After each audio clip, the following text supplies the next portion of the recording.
दोस्तों, अगर मैं आपसे कहूं कि दुनिया का एक देश ऐसा है जहां अगर आप सब्जी खरीदने जाते हैं तो आपको बोरी भरकर पैसे ले जाने पड़ते हैं, जिसका कारण ये है कि वहां सिर्फ टमाटर ही 80,000 रुपए किलो बिकता है।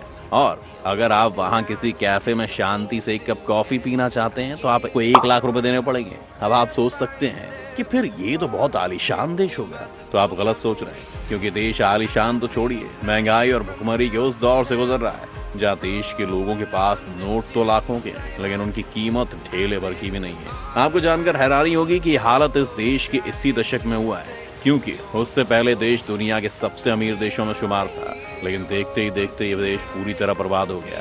तो आइए देखते हैं क्या हुआ इसके साथ। दोस्तों, आप अपने मोबाइल पर आज भी गूगल पर ये सर्च करते हैं कि दुनिया में सबसे ज्यादा कच्चा तेल कहाँ पाया जाता है, तो आपको जिस देश का नाम सबसे पहले नंबर पर दिखेगा, ये खाने उसी देश वेनेजुएला की है, जिसके पास दुनिया में सबसे ज्यादा कच्चा तेल मौजूद है। इसके अलावा इस लैटिन अमेरिकी देश पर प्रकृति इतनी मेहरबान है कि यहाँ पर सोने का भी बहुत बड़ा भंडार है। लेकिन आज के समय में जहाँ पूरी दुनिया पेट्रोल डीजल के लिए तरस रही है, वहीं इस देश के पास पानी के भाव तेल मिलता है। फिर भी ये देश आज इतना गरीब हो गया कि ये बात पूरी दुनिया को हैरान करती है। वेनेजुएला एक समय लैटिन अमेरिका का सबसे अमीर देश था। वजह, इसके पास सऊदी अरब से भी ज्यादा तेल है, सोने और हीरे की खदानें भी हैं, लेकिन अर्थव्यवस्था पूरी तरह तेल पर टिकी है।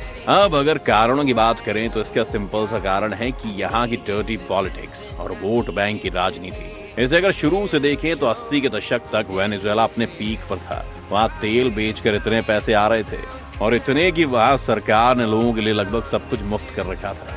घर से लेकर बिजली, पानी, अनाज, सब चीजें वहाँ की जनता को मुफ्त में मिलता था, जिससे हुआ ये कि लोगों को लगा कि उन्हें काम करने की जरूरत ही क्या है, उनके देश के पास तो तेल ही तेल है। और सरकार भी इस मुफ्तखोरी को वोट बैंक की तरह इस्तेमाल करके सत्ता में आती रही और लोगों के लिए सब कुछ फ्री रहने लगा। लेकिन जैसे ये सिलसिला 90 के दशक तक आया, तेल की कीमतों में गिरावट आने लगी, जिससे वेनेजुएला की इकोनॉमी बुरी तरह प्रभावित हुई। लेकिन यहाँ पर भी वहाँ की सरकार ने तेल के अलावा अपनी इकोनॉमी के लिए किसी और सेक्टर को डेवलप करने का काम नहीं किया और मुफ्तखोरी जारी रही। और ये सिलसिला चला 2013 तक, जब तक वेनेजुएला तेल और दूसरे देशों से कर्ज लेकर मुफ्तखोरी का काम करता रहा।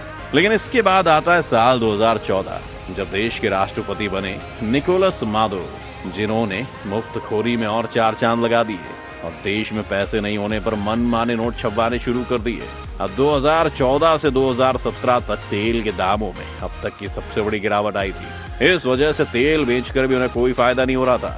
इसीलिए ना तो तेल से पैसा बचा और ना ही बाकी दुनिया में उनकी करेंसी की कोई कीमत बची थी। इसके बाद हद और भी बुरी हुई जब 2019 की शुरुआत में यहाँ राष्ट्रपति चुनाव के नतीजे आए, जिसमें पहले से जो राष्ट्रपति थे निकोलस मादुरो, वो चुनाव जीत गए, लेकिन उन पर वोटों में गड़बड़ी करने का आरोप लगा। चुनाव में मादुरो के सामने खुआन गुआइडो थे, जिन्होंने चुनाव हारने के बाद मादुरो पर धांधली का आरोप लगाया। इसीलिए उन्होंने खुद को देश का प्रेसिडेंट घोषित कर दिया। A key moment in yesterday's protests when opposition leader Juan Guaido declared himself acting president. क्योंकि उनके पास जनता का समर्थन था। ऐसे में हुआ यह कि देश में अब 2 राष्ट्रपति हो गए, लेकिन सत्ता मादुरो के पास ही रही, क्योंकि उन्होंने गद्दी छोड़ने से मना कर दिया। जिसके बाद दुनिया के कई बड़े देशों ने भी गुआइडो को वेनेजुएला का राष्ट्रपति मान लिया। ऐसे में जब आज मुसीबत के दौर में वेनेजुएला ब्रिटेन के बैंकों में जमा अपना सोना बेचना चाह रही है, तो बैंक ने मादुरो को प्रेसिडेंट मानने से इनकार कर दिया, जिसके कारण या तो मादुरो को गद्दी छोड़कर गुआइडो को प्रेसिडेंट बनाना पड़ेगा, या पर देश को ऐसे ही मरने के लिए छोड़ देना होगा। इसी गंदी पॉलिटिक्स की वजह से आज वेनेजुएला में इस सदी का सबसे बड़ा देश छोड़ने का काम चल रहा है। अब तक करीब 30 लाख लोग ये देश छोड़कर आसपास के देशों में पलायन कर चुके हैं। वेनेजुएला में जुलाई में महंगाई दर लाखों में पहुंच गई है। 1 किलो टमाटर या साबुन की एक टिकिया के लिए छोला भर के नोट देना पड़ रहा है। वेनेजुएला के शहर कराकास में 1 किलो टमाटर की कीमत 50 लाख बोलीवर्स है, जो कि उनकी करेंसी का नाम है। वेनेजुएला में महंगाई का आलम इस कदर है कि 1 किलोग्राम चावल के लिए 25 लाख बोलीवर्स चुकाने पड़ रहे हैं। 1 किलो मक्के के आटे के लिए 25 लाख रुपए देने पड़ रहे हैं। 50 लाख बोलीवर्स की कीमत करीब 0.38 अमेरिकी डॉलर्स के बराबर है, यानी भारतीय रुपयों में 40 रुपए से भी कम। वेनेजुएला में एक साधारण टॉयलेट पेपर खरीदने के लिए यहाँ के लोगों को 26 लाख बोलीवर्स चुकाने पड़ रहे हैं। इतना ही नहीं, यहाँ एक पैकेट सैनिटरी पैड खरीदने के लिए 35 लाख बोलीवर्स चुकाने पड़ रहे हैं। वहीं बच्चों का डायपर्स 80 लाख बोलीवर्स में बिक रहा है। भारत जैसे देशों में 300 से 400 रुपए किलोग्राम बिकने वाली चीज वेनेजुएला में 1 करोड़ बोलीवर्स के दाम पर बिक रही है।